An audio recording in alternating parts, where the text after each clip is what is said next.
मिलादियो तैयार आना, जश्न विलादत आ रहा है, मगर वहां पर आपको ऐसे लोग भी मिलेंगे। तकलीफ होती है, मुझे मिर्चें भी लगती हैं। क्या होती है भाई बोलो? तकलीफ, मिर्चें। बड़ा रबीउल अव्वल जब भी आता है मेरी मखसूस जगह से धुएं निकलते हैं, आग निकलती है।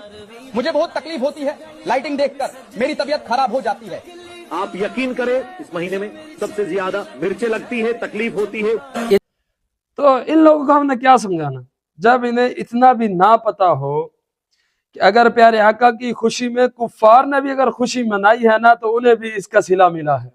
अब वो इतनी बड़ी बात कर दी। हाँ, कुरान पाक में अबू लहब की पूरी मुजम्मत पर अल्लाह ताला ने एक सूरत नाजिल फरमाई, और बुखारी शरीफ में हदीस पाक मौजूद। हजरत सुहैबा ने जब आकर अबू लहब को ये खुशखबरी सुनाई कि आपके घर अल्लाह ताला ने एक भतीजा भेजा है, तो उसने खुशी में उंगली के इशारे से उस लौंडी को आजाद कर दिया।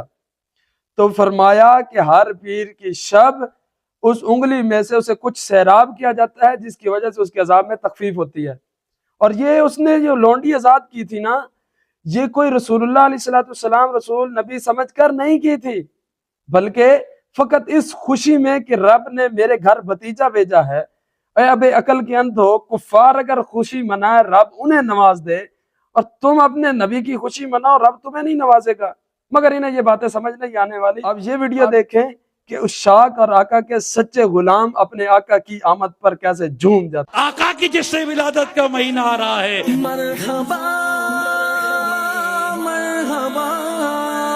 सरवर कहूँ कि मालिक को मौला कहूँ तुझे, बागे खलील का गुले ज़ेबा कहूँ तुझे, तेरे तो बस ऐब तनाही से है बरी, है राहू मेरे शाह, मैं क्या क्या कहूँ तुझे। आ गए नूर वाले नबी आ गए। आका की विलादत का महीना आ रहा है। वही रब है जिसने तुझको हम तन करम बनाया, हमें भीख मांगने को तेरा आस्था बताया। तुझे हम्द है खुदाया, तुझे हम्द है खुदाया। अल्हम्दुलिल्लाह, उशाक यूं झूम जाते हैं। अब आपने फैसला करना है कि आप उशाक में से हैं कि जो नाम सुनते ही झूम जाते हैं, या आप उन लोगों में से हैं कि जिनको लाइटें देखकर मखसूस मकाम से धुएं निकलना शुरू हो जाते हैं।